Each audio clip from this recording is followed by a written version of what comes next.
Bonjour.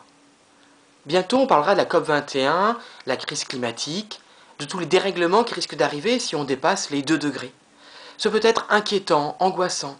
Ça peut nous paralyser et paralysés, nous ne ferons pas ce qui est nécessaire de faire pour éviter cette catastrophe. Comment transformer positivement ce moment, cette question? Dans le chapitre 13 de Marc, Jésus se coltine cette question-là. En son temps, on parle justement de la fin des temps. Alors c'est quelque chose de positif, la fin des temps, parce qu'à l'époque, ça annonce le royaume, c'est-à-dire l'arrivée d'un monde de paix et de justice.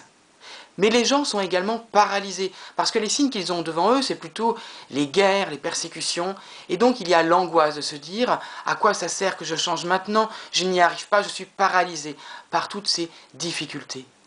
Alors Jésus leur propose une autre image, celle d'un figuier.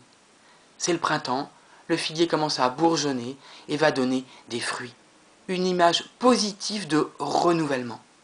Nous pouvons nous-mêmes appliquer cette image-là dans nos vies.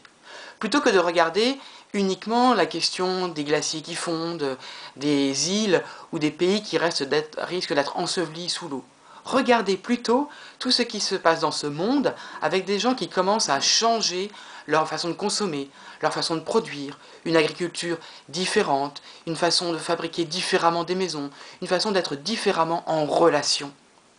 Dans nos vies personnelles, au lieu de regarder toujours ce qui nous angoisse, angoisse de culpabilité, angoisse de mort, regardez ce qui commence à changer, ce que nous arrivons à changer par notre travail sur nous-mêmes, par la prière, par nos relations avec les autres.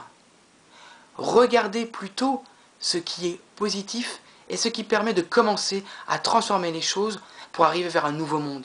Car demain, ce sera peut-être la catastrophe, mais ce sera peut-être aussi un nouveau monde beaucoup plus positif si nous arrivons à changer.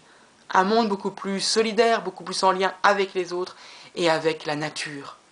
Ce n'est pas forcément l'hiver ou la catastrophe qui vient. La parabole nous dit « l'été est proche ». Bon dimanche. Choisissez la vie, celle de l'été proche.